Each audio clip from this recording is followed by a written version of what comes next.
Okay, folks, time check here in Liberia is 6 minutes down 3 p.m. We do apologize for starting Reliable Info 360 6 minutes late. That was due to some technical issues we had to settle here, the main studio here in Liberia. My name is Diamond Slanger. I'm producing for Honorable Eugene Lamin Fagon. He's the host of Reliable Info 360 here across the Spoon Network.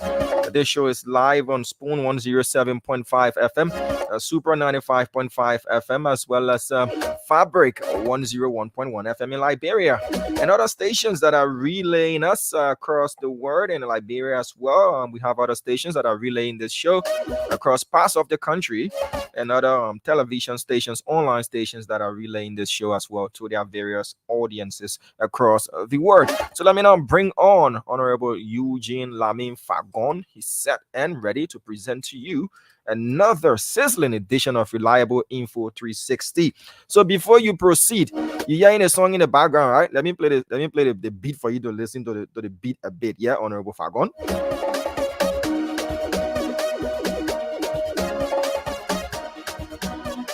You getting the vibes, eh? Getting the vibes, getting the jizz of it, eh? Yeah. No, I'm not hearing you. Are you I'm muted? getting the vibes. I'm not feeling the ping, but I'm waiting for the words so that they can cut across my heart like swords. So this beat was given to us by DJ SNW. He's a sound engineer as well, and he works here at the Spoon FM, the Spoon Group of Companies. So love to say SNW, thank you. That is his contribution to Reliable Info 360. He said, look, since you people don't have a team song or a team beat and copyright, it's all around the place. I'll do a beat for you that will put you in Zico. Yeah, the beat will put you in Zico. Yeah, but I got the beats, but I got the lyrics for the beat. So I just need a musician to put the words to the beat. So you need to send me the beat, and then we'll send it somewhere, and the musician will add the words to the beat. Okay. How about that? Yeah, but that can also be done here in Liberia. There are a lot of talented artists that could do that for you, Yeah. We'll work on that. We'll work on that offset. Yeah. But what am I picking? The guy who did Extreme Beats? The one who said... that means about the camping song? Yeah, that means about the camping. I can say that to the man we're also going to beat to that thing. I mean, we're also going to song to it. Then he and the man will... Okay, but then we know what to do. Thanks. Let me say thank you to him for the stuff. The fact that even if I had the best and somebody gave me the best, the fact that this guy could put his time. for that beat. I think I will honor him and do him the honor of having the beat. Now I will look for the musician to let me listen to that beat one more time. Maybe I can put my own song to it. Post running up now. I mean, what the campaign or the other lyrics you can put it on the beat. Do some creativity for us on the show, you know. I gotta hear the beat.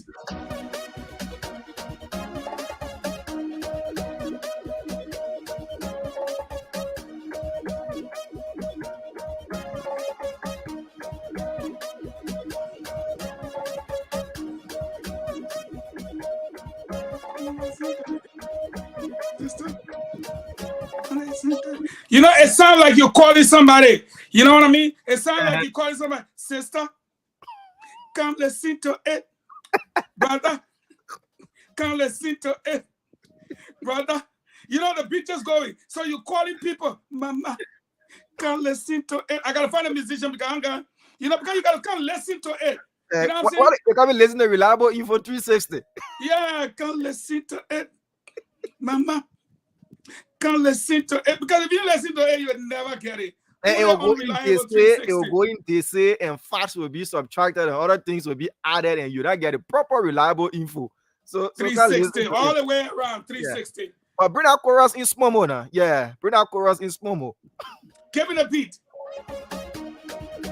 Mama, can't listen to it. Papa, can't listen to it. Sister.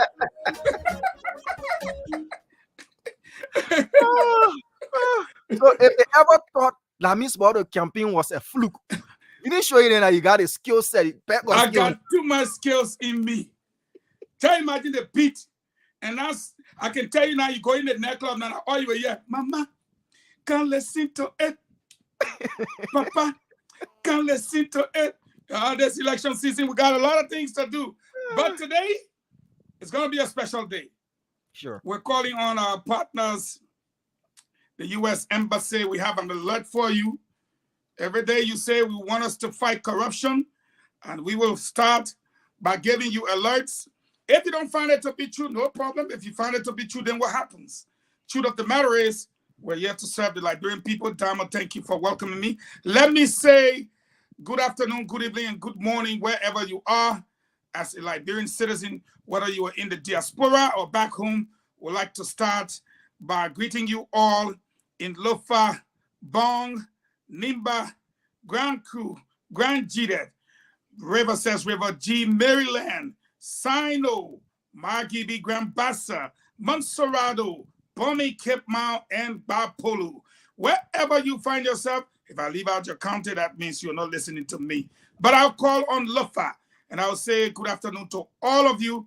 I'm here as your host, the former Deputy Minister Eugene Lami Bayang Betuma. Don't forget that name. Bayang Betuma Fangon. I'm ably assisted by my co-host and anchorman there in Monrovia, the Honorable Diamond Slanger, the best in the Republic. Having said that, don't forget, I will just give you a few names. The VAR people call me Kabalonoy. And of course, the Gola people are there with Bayang Betuma. At the end of the day, the Bassa people, they got a different name for me.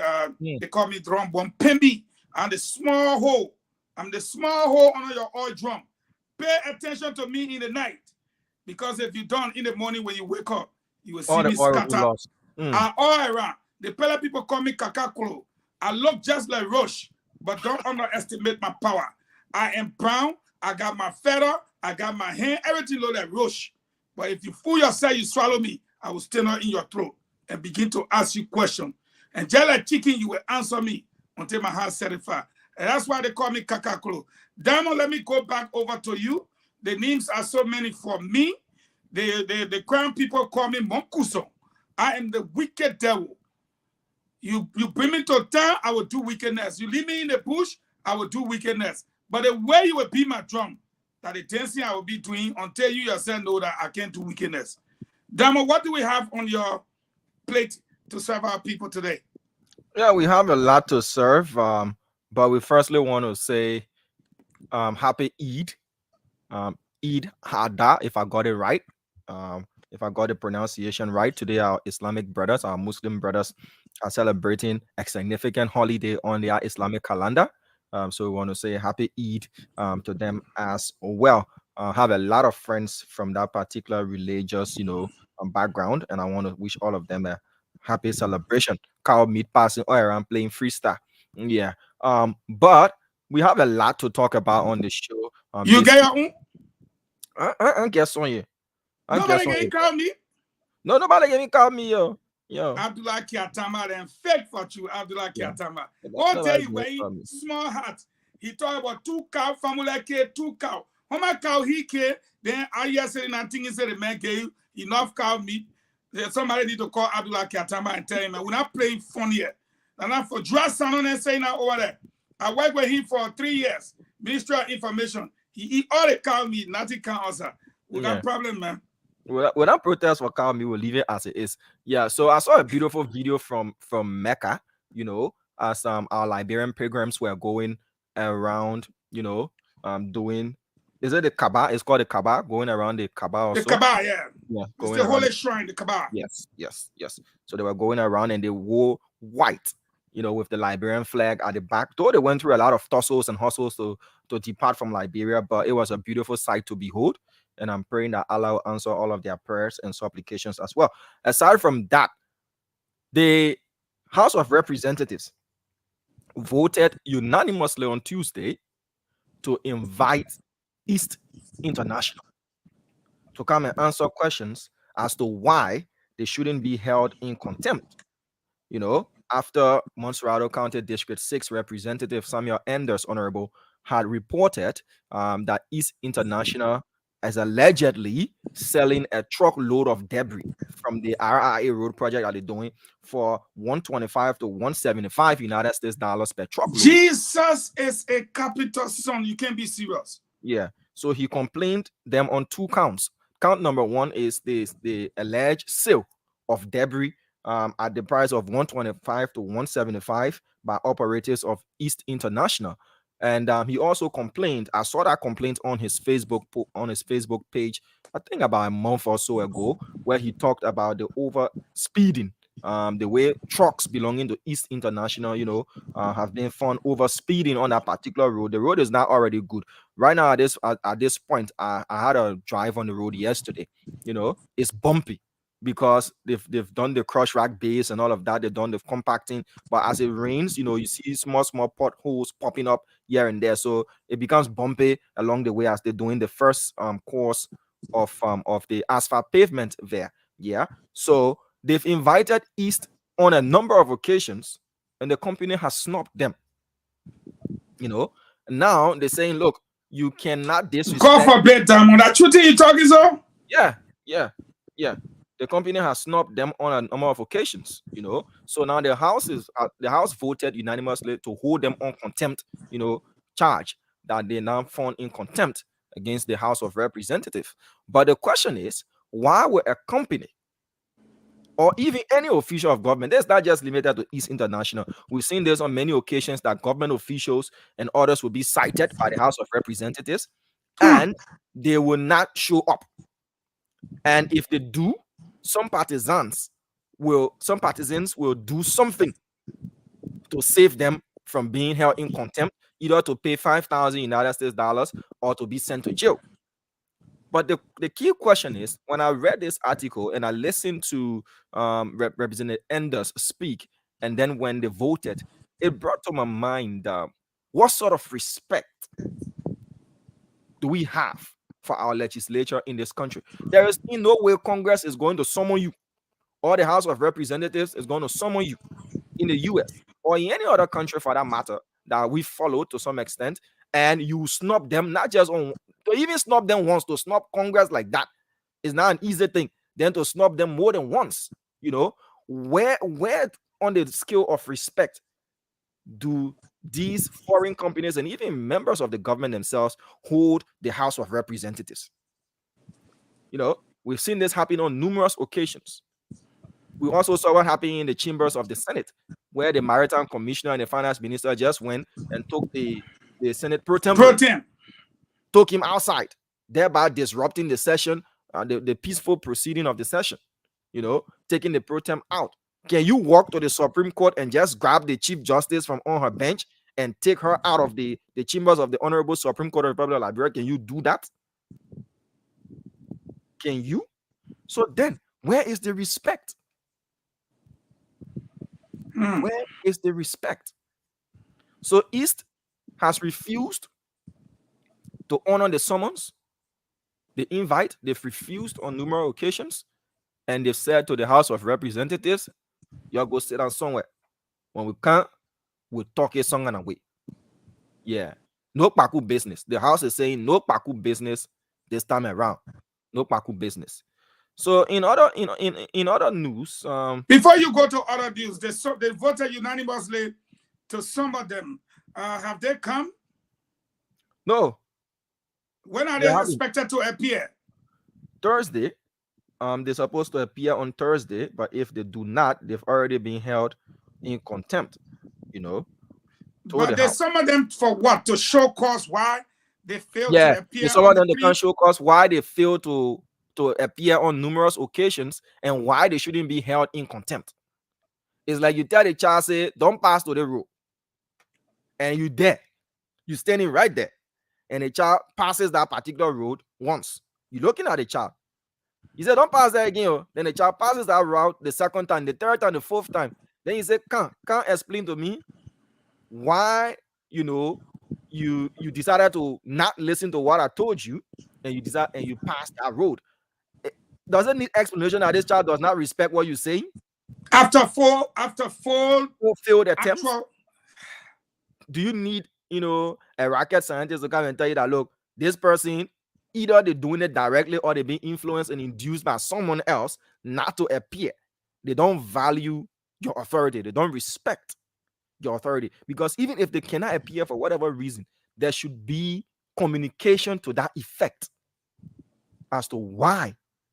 Because it's like it's not like it is. They are snobbing. But people are. But hold on a second, though. Let me tease your appetite for news. Is this the same East International that the Public Works Minister said was incapacitated and did not have the technical ability and know-how to continue with the road? Is that the same East International? It is the same East International. The same East International you said was going to do the road immediately. Remember when the president boarded the bulldozer? It's the same East International that those dump trucks were showcased to us around. I showed them. If I were like the cameraman. And the truth be told is that they were supposed to get a certain amount of money, which they did not get. And so I could cut them a slack. But going forward, I think we need to know what's happening on that road, because a lot of people have died on that road. I repeat, since the construction of the RRA road, I'm holding myself responsible under the freedom of speech doctrine. A lot of people have gotten hurt and have died on that road.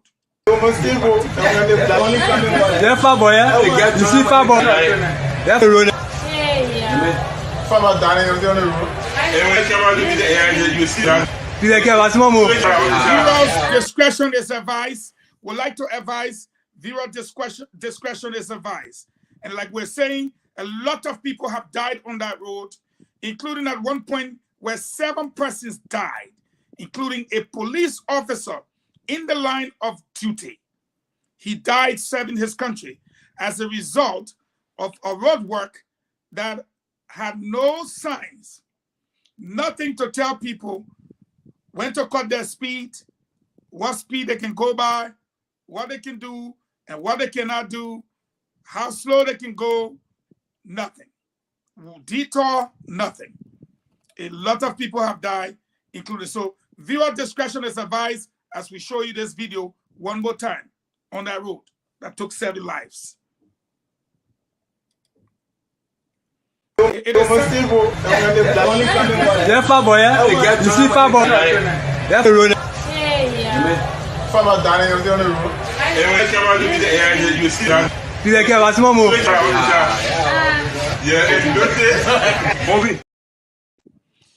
So Liberians, why would the legislature, specifically the House of Representatives, call you to ask you what's going on, and 3 times you fail to show up, and yet they're still chasing you?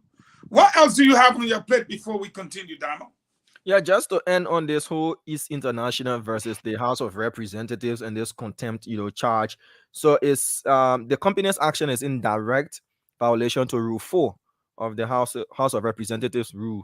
The rule says contempt of the legislature includes actions that obstruct the legislative function or impede members and officers of the legislature in carrying out their duties. So the punishment is 5,000 United States dollars or 1 month imprisonment in a common jail. So this is also to answer questions relating to their demonstration of total disrespect to the Ministry of Public Works and its supervisors. So it's also alleged that the company does not respect officials and members, engineers of the Ministry of Public Works, which is the line ministry directly in charge of the project for which they under carrying on that road. They carrying out on that road. Also, they are to provide updates on the progress of the ongoing RRA road construction and propose alternative routes to alleviate congestion. So we're talking about detours as well, to let the House of Representatives know where would detours be to ease congestion on the road, as well as why is it they don't respect supervisors of the Ministry of Public Works. Representative Enders also said when he engaged a company representative, the official of the company insulted him, rained insults on him. Again, raining insults on the lawmaker. A lawmaker. That allegation is grave. But again, what has emboldened these people is in all sectors, Mr. Fagon, not just the legislature. You see, a police officer will stop a vehicle and he's got rights to do so, and somebody will just take the phone and say, hello, yeah, tell it one are standing in for me. You're calling an officer in full uniform. They one are standing in for me. Yeah, so this particular culture of impunity, connections, total disregard to the rule of law is what has landed us this way. In Liberia, we say if you put yourself in tomato cup, they will dish you with broomstick. You call one company numerous occasions and they say, sit down there, we'll come when we choose. Well, what we can say is that I think we need our crew out on the road to see what's going on along that road. And the reason why I say so, whenever you get the chance, let's see if they have signs on the road.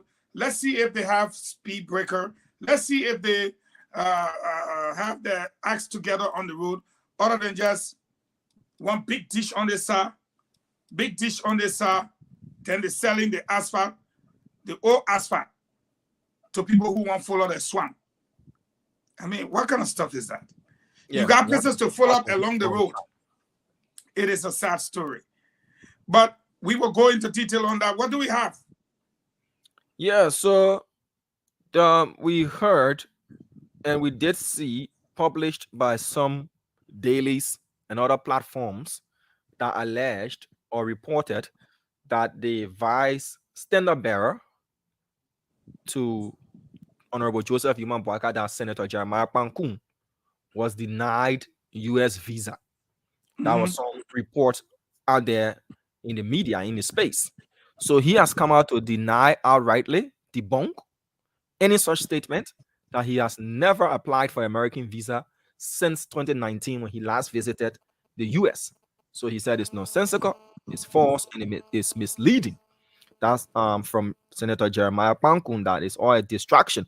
And we're also getting reliable info, and we're waiting for this information to be made public by the rightful people, the appropriate authorities. But what we've gathered from the Liberia People's Party, the LPP, its standard bearer is Councillor Tewon Gonglo. So we've gotten insider information that reportedly, you remember Councillor Lamin Pagor on Spoon Talk revealed after he was pressured, after he was pressured and then he cracked and said, oh, Yeah. He what?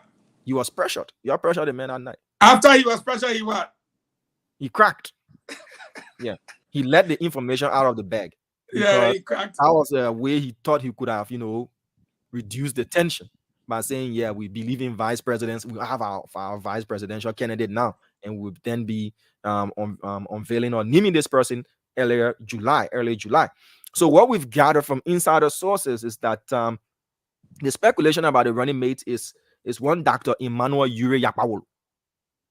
Yeah, one Dr. Emmanuel Ure Yakpawolo. He was from Bon County. Yeah. He's also an educator. He's got a doctorate degree as well. That's why the doctor is there. That's what we've gotten, and it's left with the LPP from their confirmation when they named their running mate. But that's just a speculation, that he is their proposed or their supposed vice standard bearer. So the DEA. Before you go, how much is known of him? Because the last gossip, and I said gossip that I heard, was that he was Emmanuel Ure until he decided to get involved with politics before he started referring to himself as Yakpawolo. He probably will have to clarify that one. Okay. Once the pronouncement is made, we'll definitely get an interview with him. And then the lady last night, Miss Bendu Kroma, named one Thomas Kra, from Nimba County as her running mate. Which now, the information I'm getting, suggests to me that are these candidates getting police clearances on their picks? I know what I'm telling you. Are they getting police clearances on their picks? Because the two candidates we just named for VP, one of them have a dossier of purported crimes. Not one, not two, not 10, but about 20 to 30 with the police. I am dead serious of what I'm saying. Don't take this as reliable info 360. We don't tell you anything we don't have proof about. So I am triggered to ask these people, are they really getting police clearances for their VP pick? If not, I'll be the first to advise them to do so. And not one of them, both of them have issues at some point, but specifically, I think I should send you just one of the 30 pieces that landed in my hand. And I said 30 pieces because these people should have been vetted, Diamond. Like, I'm going to send it to you right now. Like you tell people, say, look, listen, I want you to be my VP. Do you have anything outstanding? That's Emmanuel Ure. Yeah. And the other guy is Thomas Kra. Now, look at what I send you. It's just one. You got one from Winston. You got one from Macintosh. You got one from this. You got one from that. You got one from the other. Are they taking their time to properly vet these people? I don't want you to put that one up, please. No, I'm putting it up. I'm putting it up. It's just for my consumption. Yeah, I'm not putting it up. Yes, consume it. And if you're not filled, ask me for more. I'll give you some more. No problem. But I am really taking it back because I'm shocked. You are just naming VP for VP. You name VP for VP. If you check in some of the VPs in closet, you will know you should not have named them in the first place. What else do you have, Diamond? Yeah, so I'm just going through what you sent. You sent 5 out of 30. You said 1, but I'm just going through all 5. And 1 year talks about a car. Yeah, that somebody is alleging that they shipped their car by and through this person, and the person rocked the car. Yeah, the person rocked the car. You got no clue. My picking Winston and crack. So Winston coming too. Macintosh with a few coming too. And there's a dossier. I mean, a dossier, you know, you got 3 problems for no problem. But hey, when you get 15, 20, 25, it's a problem. What else do you have? Yeah, so, you know, we just celebrated World Drugs Day or International Drug Day. And Lord. the LDEA, through its spokesperson, Michael Gipley, has said they burnt narcotic substances worth over $1 billion Liberian dollars during the observance of World Drug Day. B with a B? Yeah, 1 billion. No. We are reliable info. I'm giving you reliable info from the DEA. The one that the whole world busted, Diamond, was 100 million. No, not 1 billion United States dollars. I said Liberian dollars. 1 billion Liberian dollars. Oh. Yeah. Where so? They said they burned it Disco Hill. And the substances that were burnt includes cocaine, heroin, kush. You know, the one that made people to be doing all kinds of things and kush, the newest killer on the planet. The one that can make you load a zombie. Yeah. You know our president promoted that music. Tramadol. At one point in time, Tramadol used to be the hottest drug on the market. Yeah. Tramadol, but kush has taken over. But Tramadol in no way treats you like kush. Kush part the same way you saw the president dancing. And the same way you saw Belete dancing. That's how kush can treat you. It carry you down in slow motion. But if you let on, you die. Why you and marijuana as well. So those were just some of the drugs that, according to the LDA, these drugs were confiscated between July 2022 to June 2023 of this year. So that's about a year.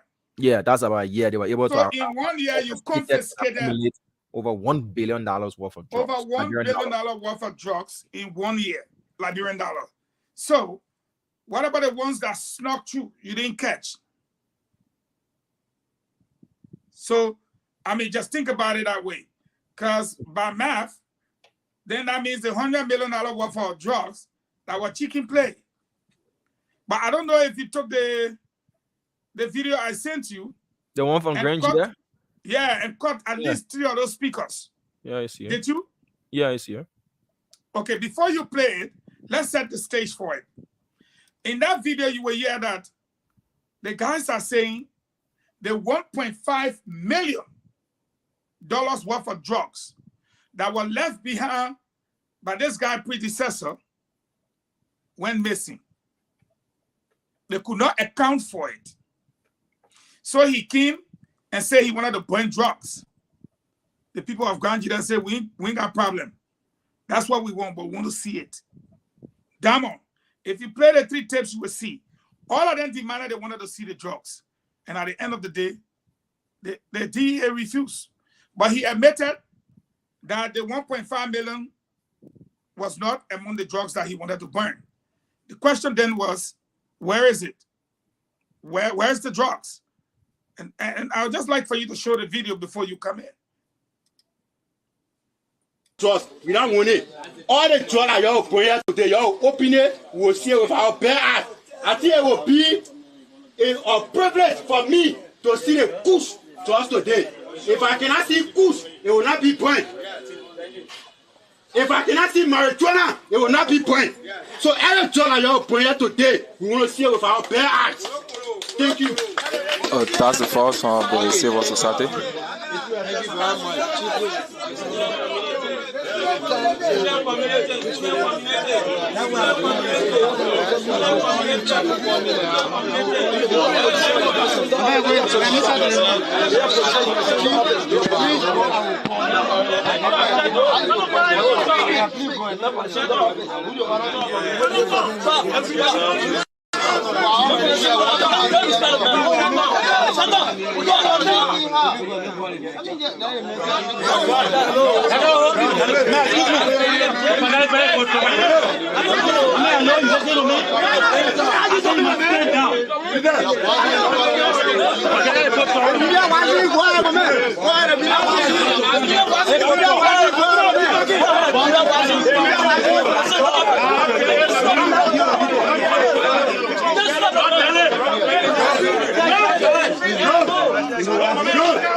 For this man, the next one they're going to say.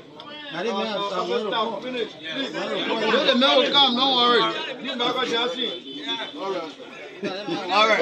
So you know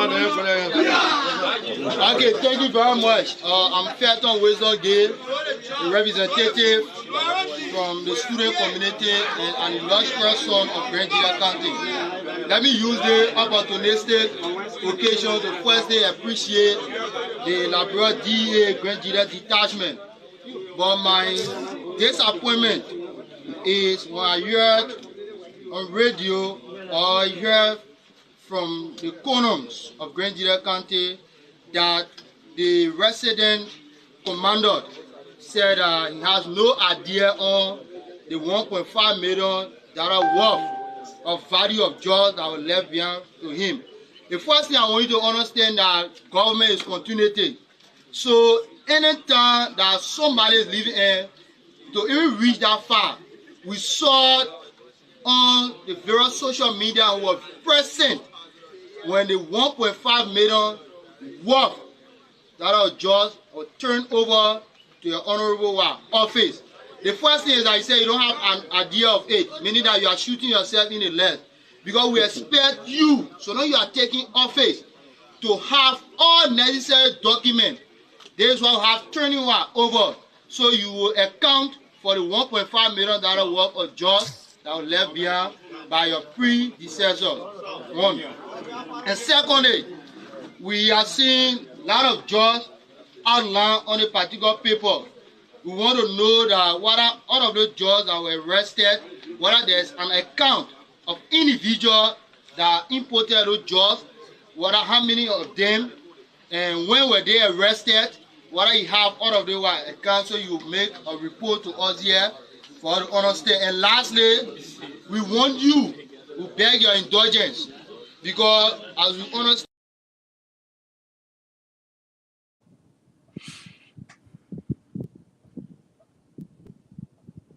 On, but you listen to two speakers there, and both of them have serious concerns. They don't believe that what was going to be burned was actually the drugs that were confiscated, whether not case outdoors or Kazali or something like that stuff. So that goes to show, Mr. Falcon, the level of mistrust that we have in our law enforcement apparatus in the country, especially the DEA, now in this case when it comes to drugs. Because when you look at factors that make people corrupt, number one is not getting the kind of remuneration you should get. That's one. When people go to these jobs, how are they going to these jobs? Are they going out of passion and love, for their country? Are they going to be patriotic, or are they going because they're eating spat? Yeah. And once they're going because they're eating spat, they are definitely going to go to the highest bidder. Without saying those drugs were sold or what was going to be burned. If you hear citizens saying, my man, open the thing, I will see it. And once it comes to seeing, the next thing will be, get test or somebody, you bring the chemical, that's what I cook in here for you. We'll put it in the chemical when you react, it will be purple or blue. And we'll know what I'm cooking.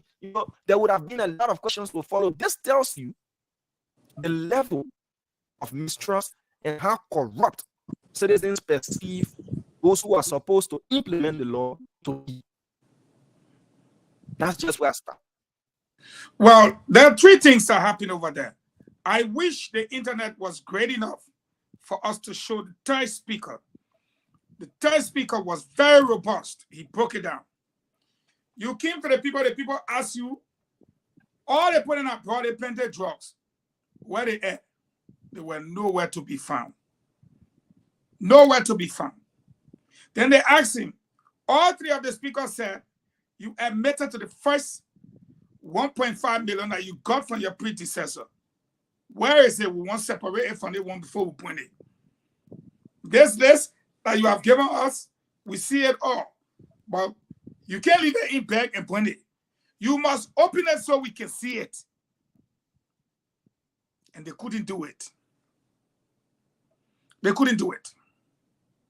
I remember our president, the current president of the country, was nabbed in the United States on suspicion of drugs. He was let go because there was not sufficient evidence. The group he rolled with at the time are mostly in government today. Having said that, the president himself, running the country, has been accused by some of our foreign friends and partners for his complacency in drugs. We've seen pictures of him before the $100 million drug bust. I repeat, he was hanging out with those who were arrested on suspicion of bringing in the drugs. 2 years to their arrest, Mr. President was their best friend. He hung out with them. He did business with them. He ate with them. And we showed you the picture. 2 years after that, again, just like the friend in Maryland, those friends were busted with $100 million worth of drugs. The very people were acquitted. On World Drugs Day, or the International Day Against Drugs, almost in every county, people were upset on the issue of drugs. Our president did not speak. We did not hear anything from anyone from anywhere. But I will close on this matter of the drugs by showing you the picture. That is our president and his friends 2 years ago before they were busted. You see how well dressed they are. You see the gentleman standing right next to him. You see the other guy that was busted, along with this black guy standing next to the president, all the way in the back with his black hair. And then look at them when they were released from prison. There they are. The white guy with the black hair, and the same gentleman standing right next to him. Why is our president always in the proximity or in the company of people linked to drugs? Why have we seen an increase in the proliferation of illicit substances in and around our capital? The choice is yours to make. We just give you reliable information, and we give it to you in real time. Hopefully, things are going to change. Diamond, what do we have? Yeah, next? those were just the few that I decided to share this evening on the show, or afternoon, I should say, on the show. But I did get an information from Bombing County, from one of our county correspondents. That is your county, from Bombing County. Yes, give me a minute to get to that particular story. Yep, I have to go through to get to that story there, but it's from Bombing. So you can be going ahead. Once I get to it, I'll tell you exactly. Yeah, I want us to get the story from Bombing before I go on to another sovereign, parallel sovereign account deal from our government. Just because we are reliably informed. This is Reliable Info 360. Wherever Samuel Twe is, somebody send for him. If you got Samuel Twe number, call him. Say, if I'm going to say, you should listen, and listen very well. But we'll get the Bombing story when you're ready. Yeah. So I've got two stories. One is from Bummy. So the one from Bummy, the Association of the Affected Communities has called for the immediate dismissal of one Mr. Samuel Brown. He's the acting human resource officer of Western Cluster Limited. So these affected communities are the communities that are in the operation scope or zone of Western Cluster. So they're saying this Mr. Brown should be dismissed by the company. They had a meeting, a lot of allegations against him, and they said he should be removed. And the second story is from Maryland County, where the former student leaders of the Tottenham University, they've been sentenced to 6 months imprisonment for allegedly misapplying entrusted funds amounting to 250,000 Liberian dollars. Yeah, Are you serious? yeah. So That's like that's like 1,000 because 1,300 USD thereabout and they go into jail. for six I'm not months. saying, I'm not trying to back them. I'm just Mm, trying to see they go into jail for 6 months. yeah, Then that's for 1,300, right?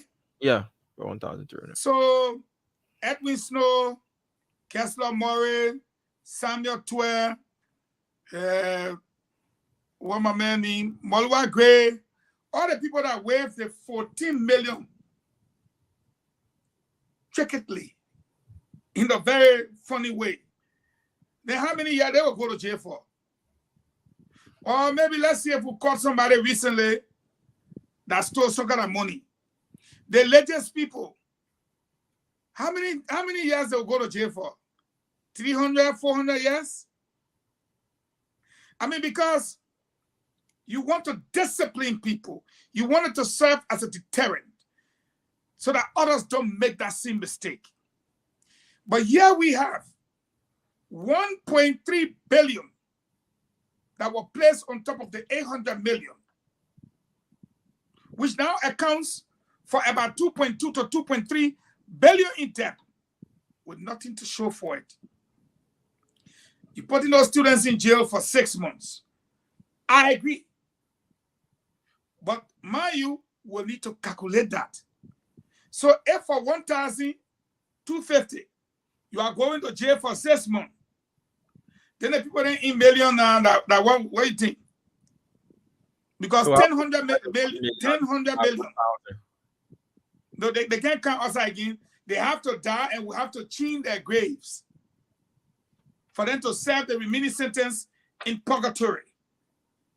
Because, look, while it's true, I don't back that situation, and I'm coming to the sovereign guarantee issue to alert our international partners, specifically the US government, and to speak directly to the Israeli government. We know that for a fact that we are going to elections. And that's why in the second segment, I'm going to pose my question to the Liberian people relative to the Sierra Leone elections. But something is happening. And I told the Liberian people I was investigating. Did you take a look at the newspaper I sent you? yeah, I did. It is our concern, and I repeat, it is our concern that Samuel Twer negotiating along with some Nigerian businessmen in collaboration, I'm calling names, with Tilia Ure and Henry Costa. I repeat, our concern is that it is alleged. I will repeat it so when we go to court, our concern, my concern, it is alleged that Samuel Twer, working in collaboration with some Nigerian businessmen, have decided to outsource the contract and agreement to Tilia Ure and Henry Costa in consonance with an Israeli company. With an Israeli company. We are saying as a people, we are not going to pay you 40 million if you gave your money to those people. Why? We will be bringing subsequent time pictures and what have you. A gentleman won a $1 million grant from the United States government to produce chicken eggs in our country. They have procured 65 acres of land. As we speak, the land is being developed and other partners are joining in. Now, they have turned down several of those contracts. We would like to know, what's the sovereign guarantee for the money they're traveling to Israel to get? I want to call on the Israeli government. We have been your friends. And subsequently, on this platform, I have a video that will prove to the Israelis beyond all reasonable doubt that in the whole of Africa, we have been the #1 friend and partner. That video is with me. Nobody can take it away. We will show it in subsequent time. We are calling on the United States government to ensure that Mr. Costa, his sister Tia, and the fraudulent Nigerian businessmen do not, in collaboration with Samuel Tue, get that money. Because if they do, we will not see our money. We are reliably informed that this money is meant for election purposes. Upon his return, Costa will be named the political leader and standard bearer of the ALP. That is not our worry. His cut from the deal as an implementer and a consultant will land him in that role. But we are calling on the Israeli government to do the right thing. Our government will not take that money from you without an approval of the Senate. And we can guarantee that the Senate will not do that either. We see what is happening with the $65 million. I am being told perhaps it is incorporated in there. Howbeit, we're still investigating. We call on the US government to stop it. We are calling on the Israeli government to not proceed any further. We are a nation of people. We may be small, but we are moving up steadily and slowly to the point where we will challenge injustice and corruption. So we want to appeal. Do not go into that business. That is Samuel Tue, Henry Costa, Tria Yue, and the Nigerian partners. Any business of such should go through the legislature. Can you put that newspaper up again? Let the Liberian people see the evolution of the deal. If you see the headline, the date there is June 8th. President Weah submits 26 million agro-industrial portrait complex agreement for ratification. That deal was stolen from a gentleman and rephrased. I know the gentleman. They acquired 65 acres and they were supposed to produce millions of chicken eggs in Liberia. The farm will be located in Bond County. We'll bring you subsequent stories, pictorials, and facts on this matter. But for now, we're calling on the US government to work along with the Israeli government to make sure we're not treated unfairly. Anything to add? Yeah, I'm concerned about the sovereign guarantee aspect. Yes, That is where my alarm bells went off. Because what I do know sovereign guarantee to be is the state is standing as a guarantor. That you're saying the Republic of Liberia stands, and you put something as collateral, you put the resources of the country as collateral to get that particular loan. That is what sovereign guarantee is, that the state in itself becomes the guarantor. that look, we'll pay this particular money. So whether 26 million or 40 million, that amount is too small for a whole nation to, put sovereign guarantee up for that kind of money. That money, bank right here can issue you letter of credit for that kind of money. 40 million, 26 million. Banks in Liberia are good for it.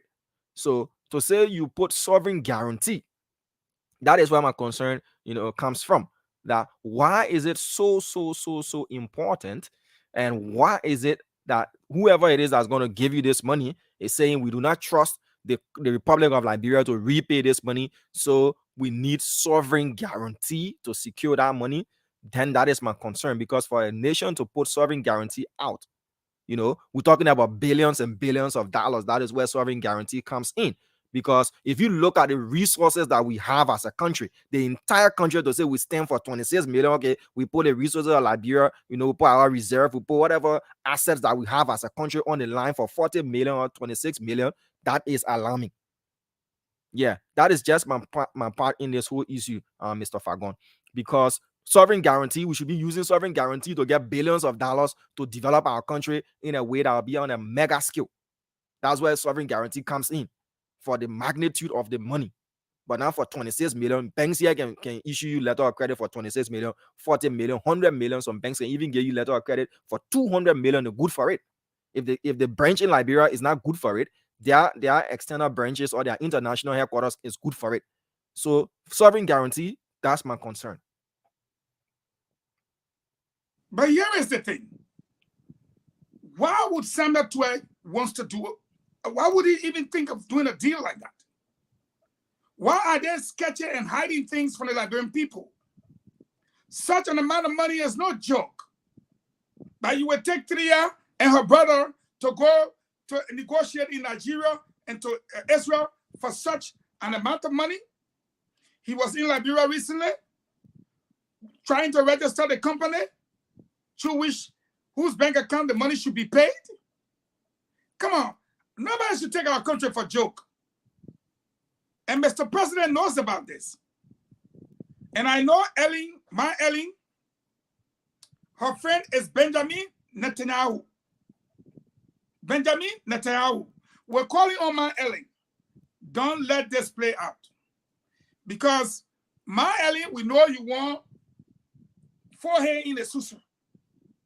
Liberia election is a complete susu for the other people.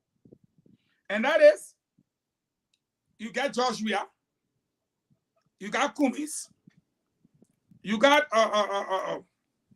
Clarence Moniba, and now you put Henry Costa in the race. Why are you crowding the playing field? It's very simple. If you look at Marabio winning, the fact that you took away the momentum, other people that have small, they don't even go anywhere.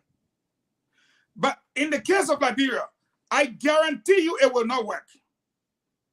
We will not use the wasted vote mechanism to go to a second round. This election is between two parties, two people. This election is a challenge. It's a referendum on whether we continue with a monarchy or we have a democracy. A monarchy or a totalitarian regime or an autocratic regime where you get to pick who you want. Look at Bomi County. Who owns our mountain? We don't know. Goli Verolium, Asilia Muta. You run a vice president for 12 years, but you don't want to see him. If you had died, he would have been our president. After your first term, 6 years, you thought he was still good to go with you another 6 years. If he were bad in the 6 years, why didn't you dump him? He took another 6 years and completed. You talk to people like us, we brought the footballer. Now all we see, extrajudicial killings, drugs, corruption on an industrial scale. But here we are today. We're watching all kinds of deals in the 9th hour. where we're headed towards elections. All kinds of deals. As if Liberians can just talk. They don't do anything. But the man who is supposed to do something is the man you guys are opposing. He has been opposing corruption from the day he got in government 42 years ago. Gonglo too is a good guy. But all the other people, they're crossing all kind of deals. Nobody is going to have a wasted vote. This election is between two. And we all know who's going to support the other side. I may be off script in your opinion, but the facts are there. Why is it in the last minute, 65 million, 26 million? What happened to the 1.3 billion you borrowed before today? Why you want to borrow more money in 4 months? So you alone wants to take our debt to 2 billion in 6 years with nothing to show for it? You got nothing to show for it? When Ellen came, she erased our debt for the most part. She did not meet electricity. She did not meet water. She did not meet good roads. She borrowed 800 million and started everything. Use another 800 that would have taken our debt to 1.6 billion to either finish or improve. But instead, you use 800 million and nowhere. You put another 800 million over it, still nowhere. You alone will take the debt 2 times more than Ellen incurred. What will he show for it? Ellen will show you the road from Morovia to Ganta. Ellen will show you the road from Morovia to Buchanan. Can you show us the road from Ganta to Granjida? And now you are approaching $1.6 billion, which is 2 times more than what Ellen borrowed. Come on, man. And you're still doing it. And you don't want anybody to talk. Again, I said to Liberians, we are issuing this alert to our international partners that it is alleged that this is what is happening. Do not be surprised when you see the ALP flip. Do not be surprised when you see the candidate in the race. Do not be surprised if that money is signed for. But I'm saying to the Israelis, you have been our friends. And those individuals that are parading, they want sovereign guarantee. It is not our country. Let me warn you. We are warning you today. Today being the 28th day, if I'm not mistaken, of June. Take our warning serious. We are not in that deal as Liberian people. Therefore, Dama, if you're there, I want to open the phone lines so that the international community can hear from our people. Any loan that comes in now that does not benefit our people, that is constructed and carried out by unscrupulous individuals, the company will be doing so at its own detriment. Because you can't get somebody 26 million for Liberia and Liberians see fasting. And then you say we should pay when we have given you the warning. Our law is very specific that financial instruments, such as what you're seeing, should derive from the lower house, not from your friends in Nigeria. And it should go through the legislature. That is our law, right here, Article 34. So we want to put you on notice that you are breaking our law. When you deal with individuals, do not hold us responsible. This is our message to the U.S. government through the embassy accredited near the capital, Monrovia. This is our message to our international partners. This is our message to the Israeli government, that the Nigerians that you see coming over there are not Liberians. We can negotiate our own deal. We, Liberians, can negotiate our own deals. So for Nigerians to take few Liberians back by Samuel Twe, as is being alleged, to come and get money from the Israeli government is counterproductive to our democracy and to our quest for economic growth and sustainability. We cannot continue to dwell in debts. We cannot continue to leave astronomical debts to our children unborn, for which nothing can be seen, nothing tangible reported. We are pleased to report to you that our debt portfolio is now about $2.3 billion. And over the last 6 years, we have borrowed over $1.3 billion with nothing to show for it. The Israelites cannot betray us this time. The Nigerians are not Liberians, therefore reject them. They are business people. We have business people in Liberia. A businessman, a Liberian man, won a $1 million grant from the American government. And you, the Americans, you are aware of it. You gave him the money. He went for other partners.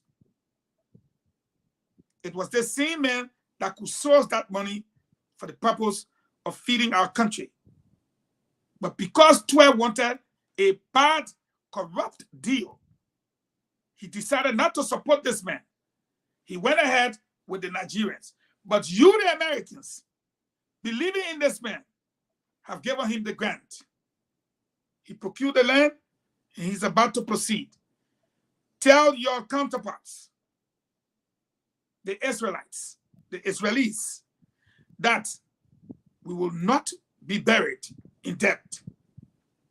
They should rethink their position with respect to that loan. Damo, are you there, please?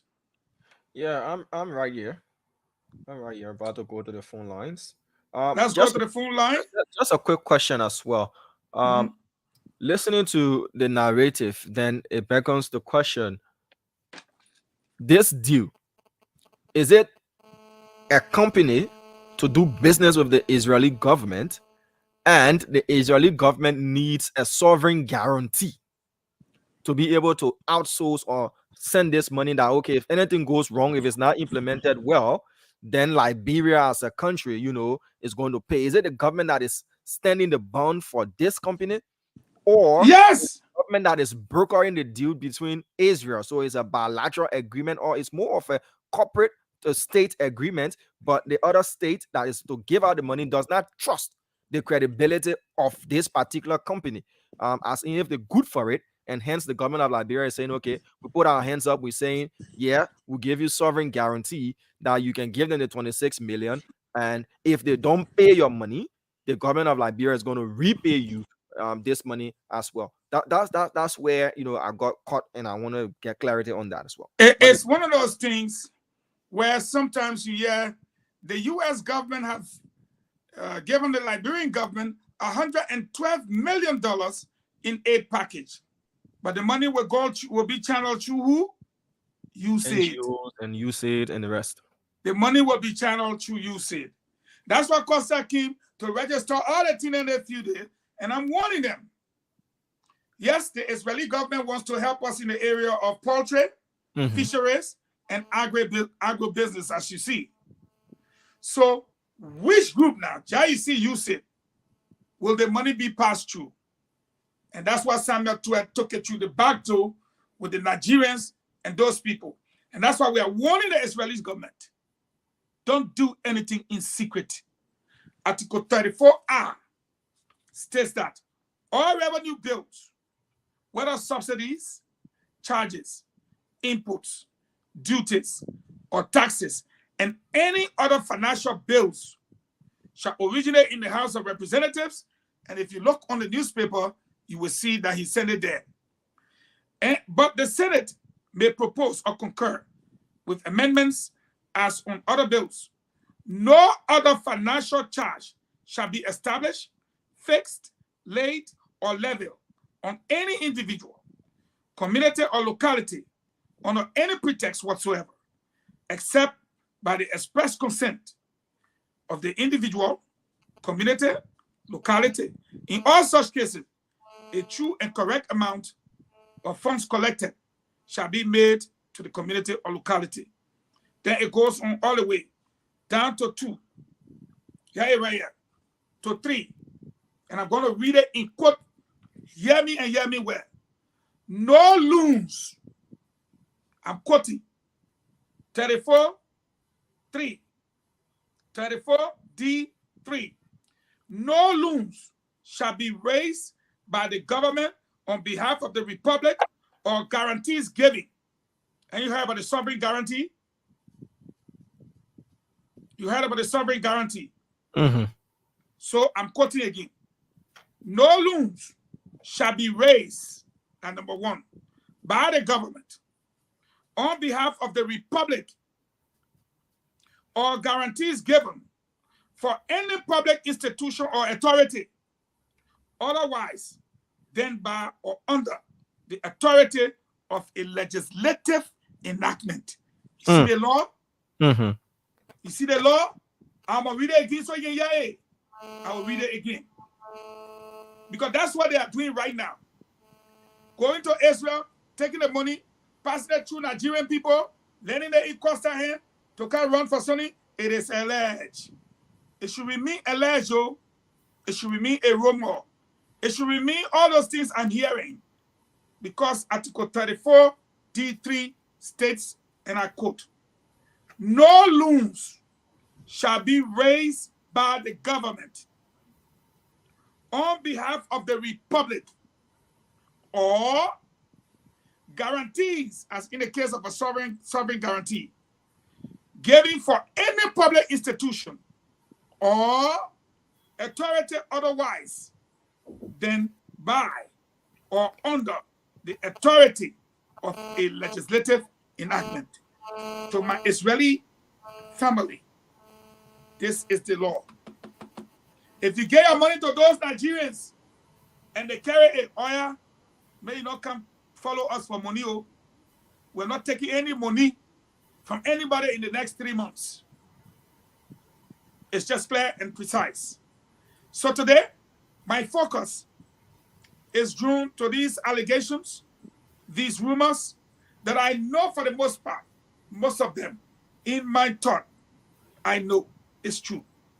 In my mind, in my eyes, with my dream, I know it's true. But for now, we will refer to it as rumors, allegations, and call on our international partners and our friends. Give them the alert that if we know how to borrow money, we know what our laws say. You get your money to Nigerians, go to Nigeria for it. We don't care who get caught and who ain't get caught. And to President Weah, your man coming in the race, you know about it. The money you want to find for him, you'll go find it somewhere else. If you borrow it on our backs, then of course, you should prepare for the consequences under the legal presentation that we have or provision in the Constitution. So all I got to say with respect to that matter. Okay, so let's go to the phone lines. What's the question, the general question that our audience, our local and international audience can answer to, give their opinions to, and what their convictions are concerning this particular topic? I would like to leave it open because we had the drug issue. Our law enforcement officers in the drug area seem to be dropping the ball. 2 with East International. That is someone who would like to speak to the way the legislature is conducting herself. And then 3, we have the rumors of Samuel Twe outsourcing a loan to some unscrupulous Nigerian businessmen in collaboration with Costa and others as alleged. And these allegations are serious, and we're calling the attention to it. We hope that it is not true. Having said that, tomorrow I'll be pursuing a lady by the name of the Ghanaian Mafia, Angela Lisk. I repeat, her name is Angela Lisk. We'll be going through all of the issues from the port to some of the contracts and what have you. Is it the same lady in connection with the VIP terminal, that the terminal at the RIA? They're not even Benesi popping for your mother either, right there. Not the VIP terminal though, but the terminal, the duty-free store, and all of those places. My brother, you nailed it. We'll keep it for tomorrow. We'll be coming up with it. So let's go to the phone line and hear from our people, their contribution to today's presentation. Okay, folks. So the local numbers to call. We'll get to the international, folks. Just hold your horses a bit. We'll get to you, but we have to take local calls. What's the beat? What's the beat? The beat, yeah. You want to do freestyle before go to the line? No. The people vest already. I want to cool them down. All right. 077771075 05551101075. Those are the numbers to call. Someone said, "Damo, you can rattle through the numbers." So let me take my time. 077771075 05551101075. Those are the numbers to call, and go straight to the issue so that we can have many callers on the line as well. Hello. Hello. Yes, sir. Kindly reduce the volume of your radio set, or you just walk away a bit. We don't want feedbacks, please. Am I okay now? Yes, much better. Go ahead, please. Thank you for the show. This is Jackson Kwemba, and I'm phoning on the round we are. They are one of the smartest people on the surface of the earth. I find it so difficult to settle down with the idea. What must the people or the government of Israel who want to do business, or a business entity want to do, an entity want to do business with the government of Israel, for wanting to use some of the features in our government to use our country as a collateral? I'm finding it so difficult. I'm struggling to get the active on letter. For any reason, that is the game that some officials of our government want to play. That is devilish. We hope that the government of Israel will not stop it. It's only news that so technically, you say, if I want to do this, I got my entity, I just need to contact one government official, then I run to Israel, if I had a connection there, then the government will have blood saying, one representative, get a loan to Mr. Brumba, if I come here, you want to do business. I'm finding it so difficult. That is because you can't. Okay. 100% trust the people we have and government officials. Okay. And I hope our legislature follow and they will know what are they taking in our country. Thank you for the opportunity. Thank you. Thank you for your opinion as well. Hello. Yes, hello. Yeah, go ahead, please. My name is Samantha Mafi. Go ahead. I want to even though I never talked about that, but there's information that came out yesterday regarding the passage of the amended drug law. I really want to have some information on that, whether it is true or something else. Yeah, that's why I called. Thank you. So to answer your question, yes, the drug law of 2014 has been amended, now referred to as the drug law of 2023. Yeah, so the importation, the manufacturing, and everything of drugs is now a non-billable crime in the country. Properties and other assets that will be used to manufacture, traffic, or transport, whatever means that you get that used to facilitate the drug trade or illegal drug trade in the country, those properties will be confiscated by the state and used, to raise revenue once you lose the case like that. So I'm just trying to paraphrase it for you to answer your question. Okay, Yes. thank you, and I want to appreciate the legislations for that because this has been our concern over the past years. We as jobs activists, so it's a welcome news, and we pray that these laws will be implemented to the fullest because that's one of our problems. We have a lot of good laws, but the implementation of the laws. But we know that as we have been on the fight. Okay, sir. We appreciate fight for the you. We implementation. appreciate Thank you you so being much. on the fight. Yeah, we appreciate that, but we have to go to other callers to speak to the issue. You need that information, and thankfully we've been able to provide that. Kudos to you for all of what you do to make sure we can fight this menace of drugs in our country. Hello. Yeah. Yeah, Good evening. go ahead. Please reduce the volume of Yeah, the my name radio. is Anthony T. Fremont, calling from Central Virginia, Graham Community. Go ahead. Indeed. Thank you. Yesterday, I very appreciate our lawmaker to Sunday. Hello. Hello. Yeah, go ahead. What I want to say is the media got to educate people for that. If they sign a drug law, the media, some people will be innocent of that. Some people don't even know whether the drug law, they don't know. Okay, sir, I'm sorry. I'm really sorry, but your line is terrible. So please change your location and you can call us back to contribute. We appreciate your contribution on the show. The numbers to call 0777 055 let's hear you out. What's your say concerning East International snubbing the House of Representatives on numerous occasions that have been cited, now they've been held in contempt, and as well as the issue relating to $26 million from loan agreement that is to be entered into between the government of Liberia and the government of Israel, that is to go to poultry farming in the country, enhancing poultry farming in the country. And there's been some information revealed concerning that particular financing agreement. Hello. Good afternoon. Thank you. Damo, this is Tony. I'm calling you from Maserati. This is full. Go ahead, Johnny. Yeah. So if you, I want to appreciate the honorable man in your studio. Thank you so much, brother, for taking the full step in those communities. But then at the end, I want to appreciate you for it. And the issue, what you are saying about Damo line, why East International has failed to return to the core, or the house. It's that very simple. The people know that when they go there, they also ask them some question. And we have to the government, and Impact will tell them, don't go there because when you go this one, the people will ask you. And they all know that the real concern is there are so many illegal things that's going on. Okay, so they will now support the employees to go to it and say some statement or question coming from the House of Representatives in the interest of the Liberian people. The rule is very bad, and they told us all the people will be a quick fast process. Up to now, it's a serious matter. Okay, thank you. Thank you for your input. 0777 055 Hello. Hello. Hello.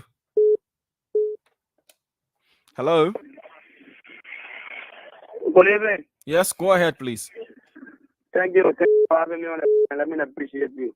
And let me say good evening to the former dismissed Deputy Minister for Press and Public Affairs, Honorable Fabon.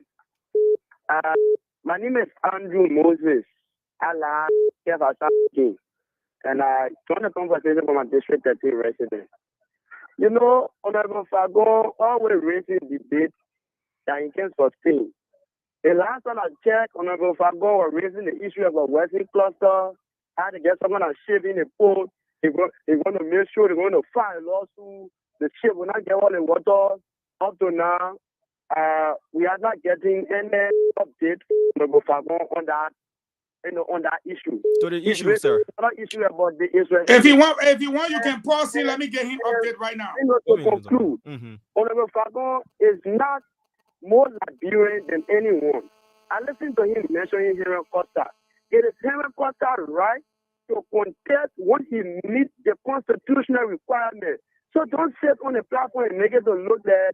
Did he ever say Henry Costa cannot contest elections in the country? Did he say anything of that sort? Did he say Costa is not legally entitled to contest any office in the country? I've been listening throughout, and the answer is no. He did not say anything concerning such. So nobody questioned whether Henry Costa is qualified to contest any office in the country, any elected office in the country. Nobody has said he's not qualified. So, Kefa son, you need to go get your facts right, and you come back and let's have a debate. Hello. Yeah, good afternoon. Let's hear you out, sir. You're welcome. Yeah, this is the voice of John Marvel, and I'm joining from District 1, Lower Magibikade. Go ahead. I want to say bravo to your studio guest, Mr. Fagon. He's the host of the show, sir. Yeah, well, I want to say to the Israeli government, the 26 million that they want to give the Liberian government for this loan, I think they should go up to it after the election, because we don't know if the money comes, if they will use it for election purpose, because we're insinuating that the people are broke, they are looking for campaign money. So any international community or international, partner that want to give Liberian loan, now they should observe the election after the election, because we are 3 months after election. I think it's necessary now for any government of Liberia to take any loan. We don't know it will shun the opportunity for us, and tomorrow we'll be paying debt, and we'll see no tangible things, from the money that comes, they use it on our own personal gain. Sir. Thank you very much. Thank you. Thank you for calling to the line here. This person. Hello. Hello. Yes, go ahead, please. Yeah, thank you. My name is Sam Dixon, and I'm from District 2, Montserrat County. Go ahead, Sam. Okay. I listened to you carefully when the issue of the loan. Let me say this. I think India is a sound country, independent country, who I don't think they'll be willing to do business with an individual in the need of Liberia. So if Asia wants to get loan to Liberia, I don't think it will be choose an individual. So I'm quite difficult to understand the former deputy minister. He's saying that he had a fact. He's saying that alleged. So he's making out the confused. He said he thinks that everything that has been done, he get all the facts, all that thing. Then he come and say it's alleged. So we just show you the newspaper, then you can't talking different thing again. Give the information straight that will make us to understand. Okay. That's one. Two. Hello. Yeah, go ahead. Your last. You have 45 seconds to make your point, sir. We have other callers. Yeah, thank you. I'll just very quick.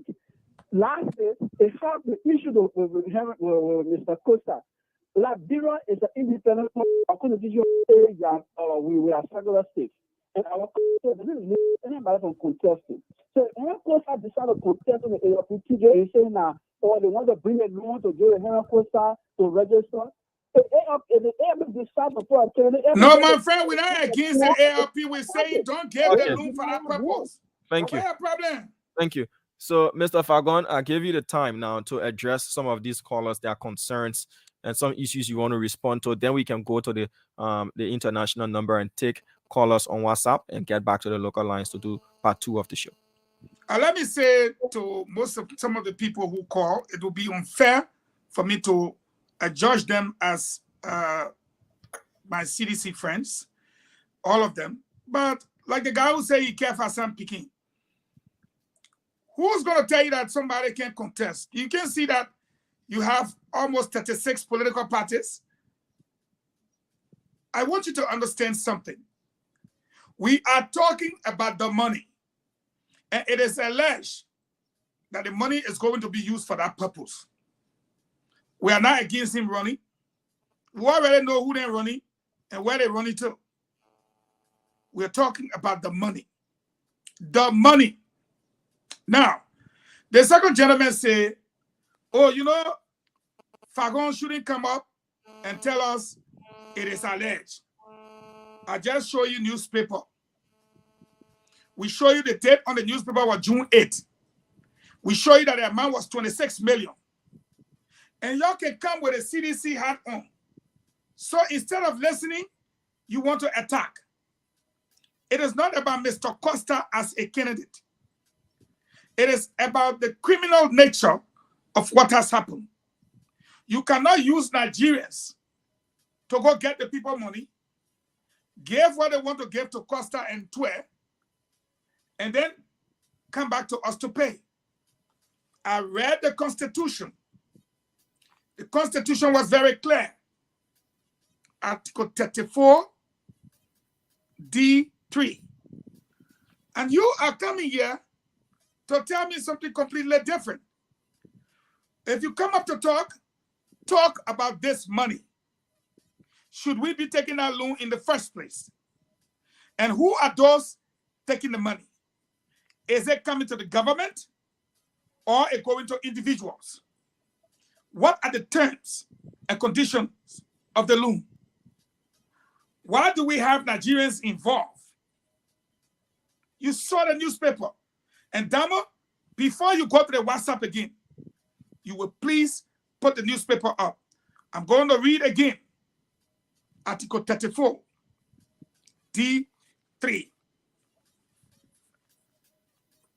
Yeah. See it and see it well. Look at the date there, June 8th, 2023.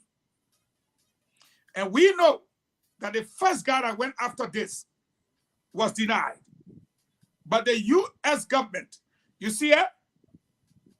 The Export Credit Facility Agreement is in the tune of euro 21,558, euros 226, and down payment facility agreement value at euro $4,520, 600 whatever, were both signed between the Republic of Liberia through the Ministry of Finance Development Planning as borrower, and arranged by Bank Lumini Lo Israel, Ana Israelio, BM, with Bank Lumini Le Israel BM acting as agent. In a communication to the House through Speaker Buffer Chimbo, President Weah said the total cost of the combined agreement, and we're giving, I think it's Front Page Africa credit here, okay, which is in the tune of euro 26,078,869 euro, is ratified. If ratified, will improve the agriculture sector through the construction of an agro-industrial poultry complex that will consist of an integrated egg farm, including feed mill, egg packing station, workshop center, and other necessary units. The men that stole their project from, Damo, take it down. I don't think anybody will come here with funny talk again. The men that stole the whole investment from have already gotten $1 million in grant from the U.S. government. He purchased 65 acres of land in Bong. Hear me and hear me well. Other partners are coming in. They are doing the same thing. They took the main project, took Nigerians, and this is where we are today. That is why we are blowing the alert. So that the main project they carry over there, so. And we don't want that to happen because we'll not pay for it.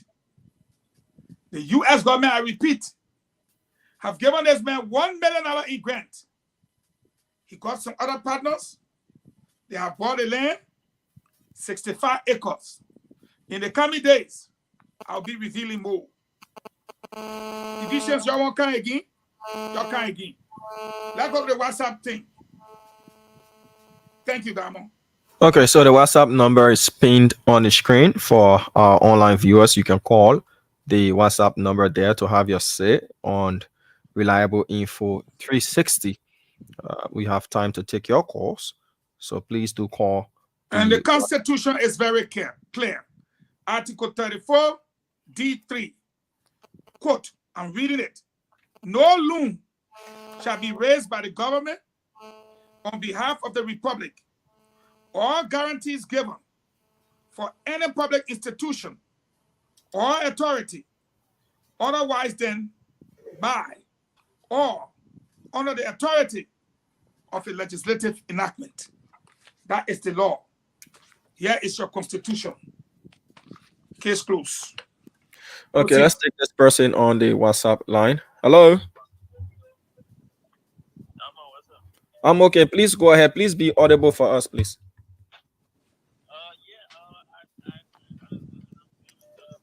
Very low. You very low, sir. You want Can to speak? he increase his phone volume? Yeah. Yeah, am I audible now? Go ahead.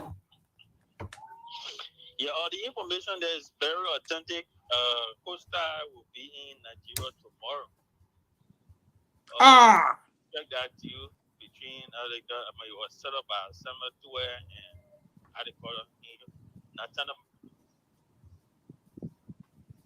Hello. Okay, we lost our caller there. We replaced Tell him him. to please call back. Yeah. Let's take this person on the line. Our drones are in the air. All right. So the WhatsApp number is on the screen. Please call the number so that you can be live on Reliable Info. Hello. Hello. Yeah. Go ahead, please.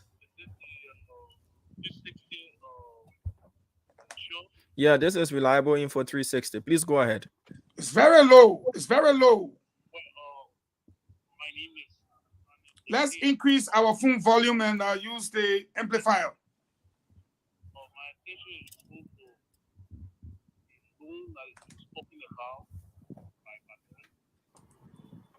I think the Liberian people have gone through a lot, have suffered a lot, and for our government to go through foreign individuals to get a grant and give it to another person for election purposes, I think it is not well for the Liberian people. Whatever government is involved in, every government should take heed that the Liberian people are not the direct beneficiary of that grant that they're about to be given.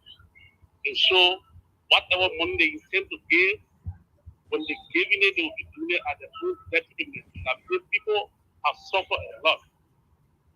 I'm warning the Israeli government that they should not give that loan, but the Liberian people are not the direct beneficiaries. Okay, sir. So, for giving the loan give, and then after elections, I think it will be the appropriate time to give this loan. Thank you. In that the government that will be in place, I think that government will be the proper government to give. But giving loan that the Liberian people will pay for in time to come back. Okay, so we have to leave it at that. Thank you for your input, and take another person on the WhatsApp line. The WhatsApp number is on the screen, so please do call and form part of the show. If you call, kindly be a bit audible so we can hear you loud and clear. Hello. Hello. How you doing, Dama? I'm fine. Kindly go ahead, sir. Okay. Anyway, by the way of introduction, and I brought calling from America. What I want to say in short is that the problem we face in Liberia is not the leader there, it's about with the youth. Because look at what. Hello. Hello. With different Hello. interest of the country. Hello, are you getting me? Yeah, we lost you for a bit there, so please, you can begin from where you started from. Okay, I am saying the problem for me, I'm observing in Liberia is not about the leadership. Now, it's about the youth, because we do not want to take education for granted. We don't want to listen to anybody when you bring your idea for to analyze it or only to attack. On Fago is explaining from this report to enlighten our mind. This is what is unfolding about our country, Liberia. People are making business out of us because we are in poverty. But somebody is coming to attack him because of SYC. we need education in our country to the youth. And that we're going to suffer for a long time.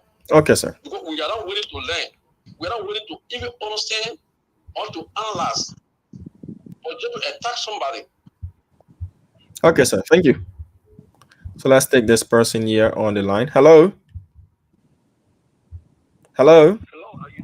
I'm fine. You live, sir. Go ahead. I'm fine. Just don't mind the feedback because what you're watching is a bit delayed. I don't understand why all our WhatsApp then low today.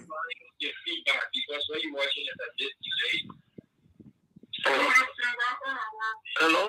Yes, sir. You live. Please don't mind the feedback. Just have a real-time conversation. What you listening to is a bit delayed. So if you listen to that, you will repeat. So just let's have a conversation on the phone. You live on the show. Please go ahead.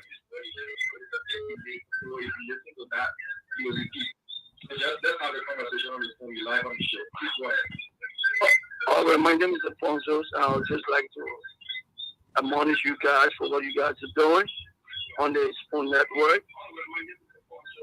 And I would like to admonish Minister Fagon and then Spoon TV for whatever they are doing. I would like for all current government officials and government officials to come to be hard, reliable, and responsible for all our friends citizens, and to do everything they can to support their people instead of pushing around the bush, and for not helping their people. They should take all responsibility. That's what I want to share with you guys. All right. Thank you. Thank you. Thank you there. So we take this person on the WhatsApp line. If you call in and you're not going through, it's because others are trying to call in as well. Hello.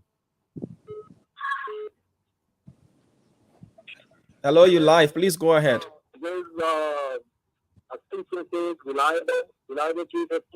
This is Reliable Info 360. Please go ahead. Yeah, you live. Please go ahead. Okay, yes, okay. Thank you very much. I just want to use this opportunity to put on Terry Genesis to call on all the opposition lawmakers, both the House of Representatives and the Honorable Senate. As far as the $5 million United States dollars IDA loan is concerned, they, especially in the House of Representatives, now maybe have already asked that particular agreement, but at the Dallas General and others, they should kindly not vote in favor of that particular law. I had the opportunity to speak with two representatives yesterday from the opposition bloc, and they were trying to convince me the reason for which the protest, so they say they abstained because they had the story of that many people. I think they should have just rejected it or not vote for it. But it's just so sad. At the 11th hour, we had 3 months, to the election. It would be approving a move for George Bush and others, but I have a fair advantage for the opposition. Let me conclude by saying here that there are two opponents, according to them, that I know have. One has to do with the noble, and the other one has to do with the grant. But it's all within the all package within the 65 million. And they were saying that, maybe, next year before the bill take effect. But they were not too sure. I want to believe that once it passes, and now called the House of Senate, within maybe a month, maybe before the year ends, the bill will take effect or the grant will take effect within that particular package. So what also those opposition lawmakers in the House of Representatives who did that? It's absolutely wrong, and they are shooting themselves in the leg. Thank you very much for the background. I appreciate you. You are doing extremely well. You are very exceptional. And your guy who is with you, for the favor of you for that. Thank you very much for the show. Thank you, Theory Genesis there. So, Honorable Fagon, that's all of the calls we can take because we have to work within time. We have 10 minutes to wrap up the program here. Otherwise, we'll be billed for any extra minutes that we incur or we run into. Remember those days when you used to call to the telephone booth when you reach 55 seconds, the moment it hits 59 seconds, just know you go in 2 minutes, you're forced to pay. So you can just conclude. I'm sending you down 2 videos if you can make my day. I also send you the stuff Yombly wanted for us to promote her rescue mother raising funds. Thank you for putting it up. I send you 2 short video. Make sure the one with Professor Lumumba plays before the one with the former CEO, as I gave my closing on The one preparation. with the former CEO, sorry for intruding like that, cannot be played because the song that is on that reel is a copyrighted song. So oh really? Yes, the moment we play that, the moment we play that, you know, they were chocolate. Yeah. Okay, well, fine. I won't do it because I have to promote the interview. We are going to be the 2 people interviewing the man for almost 2 hours, Diamond. We're giving the exclusive privilege, not even spoon talk. The man said, reliable information 360. That means you're hearing it from the horse's own mouth. From the day he was born to the day he was walking with 1 foot of shoe and he forgot his other shoe to the horse, to where he used to go chunk plump with 1 eye closed, all the way through to everything that has gone on about him. It's going to be me and you. It will be an honor for the entire country to be locked down to see and listen to Stanton Witherspoon from the day he was born to where he is now. That will include the case that is going on currently. He will speak to most of the issues, how he got Spoon, how he got to where he, everything, Diamond, just leave it. So, folks, if you are in Radio Land, the Honorable Senator Nyombli Kanga Lawrence will be having a fundraiser on her birthday, July 2nd, 2023. I repeat, the Honorable Nyombli Kanga Lawrence will be having a fundraiser for her rescue mission on July 2nd, 2023 at the Farmington Hotel Ballroom at 2 p.m. I repeat, on July 2nd, 2023 at 2 p.m. at the Farmington Hotel Ballroom on her birthday, Senator Nyombli Kanga Lawrence will hold a fundraiser for the rescue mission. Ticket prices include, if you just want a bronze, you will still be there. You will be at a table with your bronze club and all the nice food for just $100 US. If you want to be at the table with the silver lining, it will be $250 United States dollars. And if you want to be at the table with the golden cloth and all the golden champagne bottle, it will be $500 United States dollars. And if you want to be near Honorable Joseph Newman Parker and Honorable Jeremiah Kuhn, along with the rest of the team, including your conductor here, Eugene L. Fagon, it will be 1,000 United States dollars. It is a fundraising dinner at the Farmington Hotel on July 2nd. Now, some of the tickets will be sent to the Spoon Radio where it will be purchased. Let me tell you this. Our program will get small proceeds to help to pay our bill. Damo, are you listening? Yeah, I'm here. Yes. So we're not doing this thing for nothing. Our program, Reliable Info, will also benefit. So you can support us by picking up a ticket.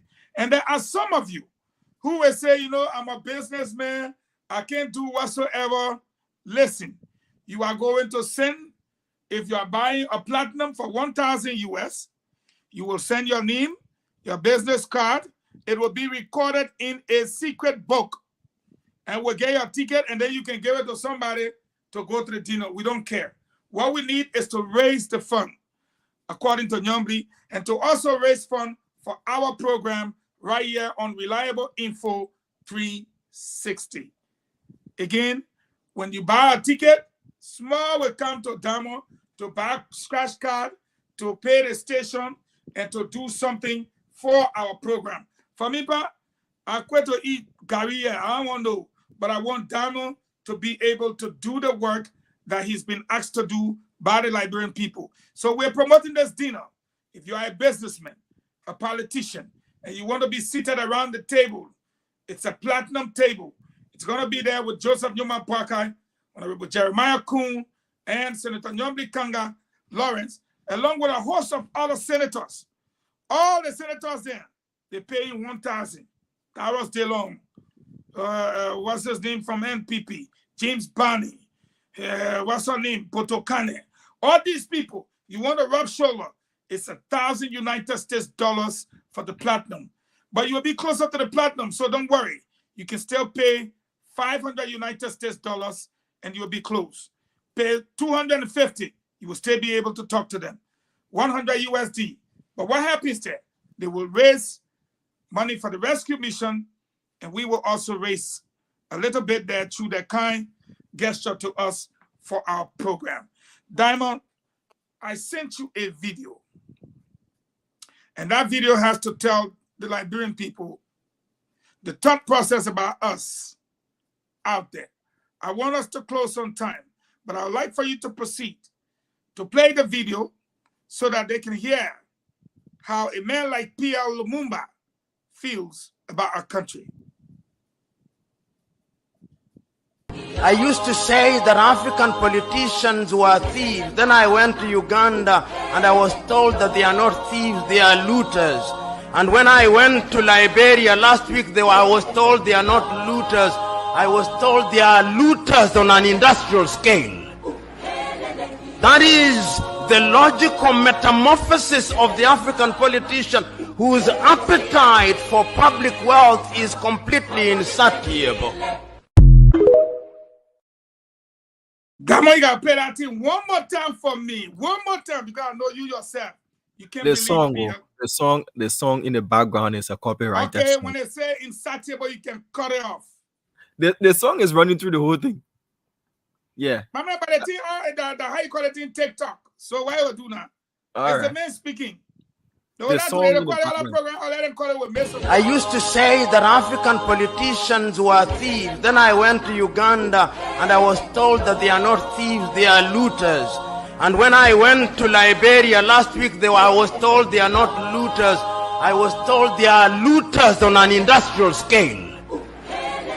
That is the logical metamorphosis of the African politician whose appetite for public wealth is completely insatiable. Jesus. He went to different countries, Diamond. But when he came to Liberia, imagine he went to Uganda, they said they are looters.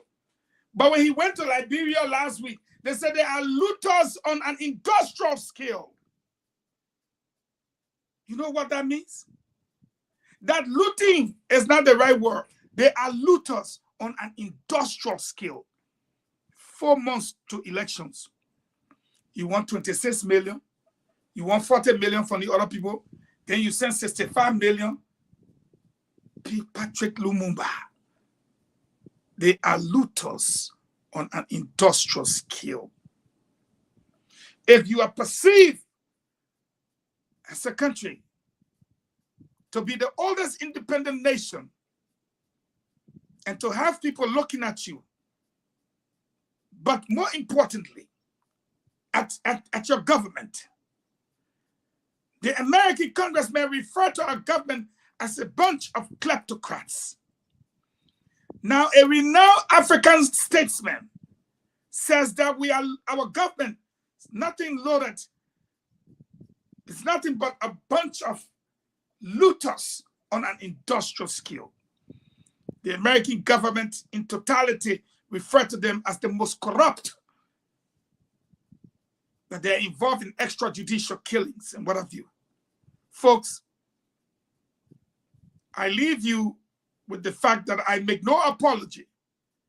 We will need a statesman. And Damo, if you have the video, and I'm not doing this for JMB, I am doing it so that we can restore our nation back amongst the Committee of Nations, so that we can receive honor from the greatest country in the world. If you can play that video for me. Liberia.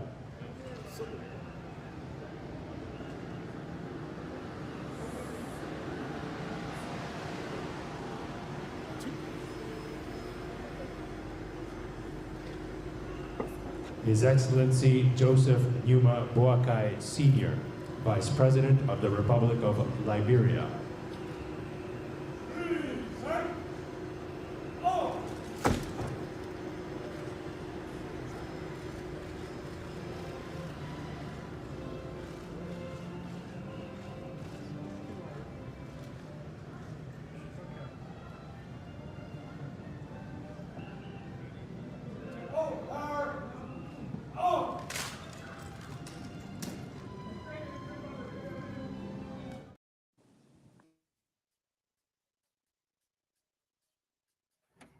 You're muted. Every time I will play this video to remind you, the citizens, it's not just about Joseph Numa Boakai. It is about the fact that we need to restore our image and earn our respect amongst the Committee of Nations. On behalf of all of our crew members, our dynamic co-host Diamond Slanger, who is also our co-author and co-host and anchorman, I'd like to say thank you for joining us today. Join our Spoon Talk tonight at 8 p.m. in Monrovia, 4 p.m. here in the United States Eastern Time. We'll be coming back to you with news, entertainment, and enlightenment as always. Diamond, I want to express my thanks and appreciation to you. As always, take it away from me. Thank you for helping out today again. Okay, folks, there you have it. That's a wrap on Reliable Info 360 for today. We'll be back tomorrow. Have for yourselves a wonderful day, and bye-bye.